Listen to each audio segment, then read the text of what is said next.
Ladies and gentlemen, His Excellency Good President Ferdinand R. Marcos Jr. Hello, good afternoon. Uh, as you have seen, as soon as I got back from China last night, uh, I scheduled a visit here to the airport to get a briefing from the airport authorities, especially with the Secretaries Jimmy Bautista and Secretary Ivan Uy, for the technical aspects of the problem that we saw on New Year's Day. Now, as far as we can determine, as far as we have done everything to return operations back to normal. And right now, we can say that overall, the national system was down for about six and a half hours on January 1 at nakabalik naman kaagad. Ngayon, ang pinag-usapan namin ay kung paano tiyakin na hindi na mangyari ulit. At merong mga pieces of equipment na mukhang may nagka-problema, kaya nagkaganto, kaya naputulan ng kuryente, kaya nag-down yung buong system. So I think for now, we'll be all right. But we are planning already on the future redundancies for the system. So kung meron mangyari ulit na ganito, meron tayong kaagad na kapalit. Hindi na tayo aabot ng 6 na oras. Siguro mahaba na yung ilang minuto lang. Well, UPS is an uninterrupted power supply. So for more or less, dapat uninterrupted talaga. It's extremely important, especially during Christmas season. At alam naman natin, napakarami ng mga Pinoy na lumilipad mula sa abroad at pumupunta sa kanilang mga probinsya. So now we are back to normal operations. But there is a lot of work that we need to do dahil sari-sari ang problema. There are technical problems that we need to attend to. There are contractual problems that we also need to attend to. So all of these things we will have to attend to immediately. Ang sinabi ko lang kay Sec Jimmy is to make sure that we fast track all of whatever negotiations we have with our with the equipment suppliers who can help us with the upgrades, both for the software and the hardware of our equipment. And beyond that is to have a proper backup system so that if the whole system fails, like it did on January 1, we have a complete system ready to go. Yun lamang, that might take a little time, but that is something that we will try to fast track as quickly as possible. I can say that considering how big the problem was, I think that the airport authorities, our cabinet secretaries, and all those who were involved in returning the system back have done a reasonably good job. At 6 hours is rather a short time considering how much needed to be done to get the system back up into working condition. So that's how it is. There is going to be more on this in the future. As I said, we started by talking about the technical problems that happened in January 1. Then I asked them to brief me on what exactly is the situation now. And the situation now is that we are back to normal operations. And then, of course, what do we need to do in the long term to make sure that this doesn't happen again? Certainly, especially not at the high traffic season like happened to us in January 1. So that is the essence of what we did here today.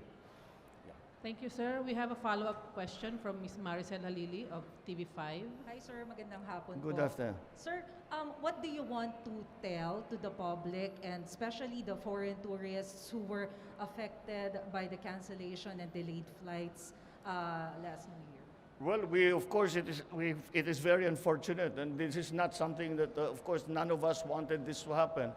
And we have tried our best to support, to make sure that those who were affected, and it is a large number. Ang estimate na nakita ko, 64,000 ang apektadong pasahero. At ginawa naman namin, tiniyak namin na meron naman silang support. In other words, meron silang pinapakain natin, meron silang pupuntahan, hindi naman sila basta't pinabayaan na lang at we left them to their own devices. But we tried to support them in every way. We were able to give well, magpakain nga. And then the malasakit packs that the MIA has, so we were able to give that. So but of course the most important thing is na makarating na sila doon sa kanilang talagang destination, and that's what that I think has been the best, the most important part, and that the best effort went into that. So. Again, so now, I'm sorry, of course we have to apologize to our kababayans who, especially those who came from abroad, dahil limitado ang kanilang bakasyon, nawala yung 2-3 araw eh. Alam naman natin, very valuable sa Pilipino yung Christmas holiday. Kaya kami humihingi ng inyong paumanhin, at ngunit gagawin namin ang lahat na hindi na maulit ito. Thank you, sir. The next question will come from Mark Fetalco of PTV4. Good afternoon po, sir. Good afternoon. Ano po yung directive natin sa Department of Health and Bureau of Quarantine following po yung report ng Omicron XBB 1.5 subvariant sa ibang bansa? And gaano po kahanda ang Pilipinas sakali pong muli na naman po tumaas yung kaso ng COVID-19 sa bansa? Well, ganun pa rin. We are still in the same status, at mukha naman kagaya ng mga bagong variant ng mga pumapasok dito, na mga dumadating, binabantayan natin ang husto. Like before, I've always looked at the hospitals and the occupancy rate. Kasi I start to worry pagka yung ospital ay hindi na kaya tanggapin ng pasyente dahil punong-puno na sila. Wala pa tayo ron. What has happened, nag-increase ang occupancy rate ng mga hospital dahil yung mga hindi nagpa-ospital ng 2 taon, ngayon pumupunta sa hospital. It's not for COVID, it's for other things. So we're watching it, of course, very closely. But so far, mukha namang maayos, mukha namang na-manage natin. Thank you, sir. Last question will come from Nympha Ravelo of DZBB. Magandang hapon po, Mr. Good President. afternoon. Yes, sir. Sir, hiningi po, ni-request ni Secretary Abalos ang courtesy resignation ng senior officials ng PNP. Ito po ba ay may imprimatur ninyo or galing po yes. sa inyong directive? No. We were planning this for a while. Well, let me be very clear. Remember, during the campaign, nung tinatanong ako kung ano yung gagawin natin tungkol sa drug war or drug problem, this is it. We approach it in an entirely different way. Alam naman natin na yung problema sa drugs, hindi mangyayari yan kung hindi kasabwat yung mga iba dyan sa pulis. Kaya't kailangan natin tignan na mabuti sino ba talaga ang kasabwat dyan, sino ba talaga ang involved, at sinong hindi na talaga pwede magserbisyo dahil associated na sila sa mga drug lord. So that is just we are just cleansing the ranks and trying to see and making sure that yung mga opisyal na natitira sa atin maaasahan natin at hindi nagtatrabaho para sa gobyerno, hindi nagtatrabaho para sa ibang sindikato. Sir, according po to Senator Pimentel, parang naghahanap lang po ng several rats but we are burning the house down. Like, Naghahanap lang po ng parang konti, bakit daw po hindi na lang kasuhan yung mga identified na... Wala pa tayo ron. Aha. Kasi hindi pa natin na-identify. We are going to form a commission.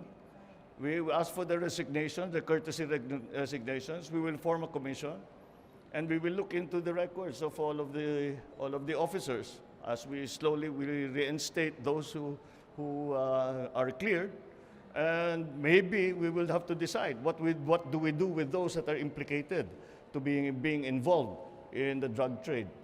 So Siguro yung mga severe cases, kakasuhan natin. So we'll see. We'll see first. We're not yet there. We're not yet there. Because the senator is a top-notcher lawyer. He understands. We have to build the case. And yung haka-haka lang, chismis-chismis lang, ito involved dyan, dinaanan na natin yan walang nangyari. So, tiyakin natin, kung magkakaso tayo, ipapanalo talaga natin at makukulong talaga kung sino man ang mga na patunayan na kasabwat dito sa drug trade. Thank you, sir. Thank you. All right, thank you. Try to check na-maintain ba properly UPS? Yung mga? Was it regularly maintained? I cannot hear you. Was it regularly maintained by UPS? Regular by maintenance? Yes. Okay. It's there's a hindi ang naging problema is not in the UPS. It was in another unit. It was a circuit breaker na somehow hindi niya naibaba yung voltahe na pumapasok na kuryente. Kaya yung UPS nakita masyadong mataas yung voltahe na pumapasok, masisira mga makinarya, nagsara. Yun ang nangyari. Ngayon, meron na tayong yung circuit breaker na naging problema, napaltan na. Bago na yung naka-install ngayon. At yung mga UPS, we did an emergency procurement and we are going to procure 2 units yata, no? 2 units of UPS para meron tayong main at saka meron tayong backup. Thank you, sir. Thank you.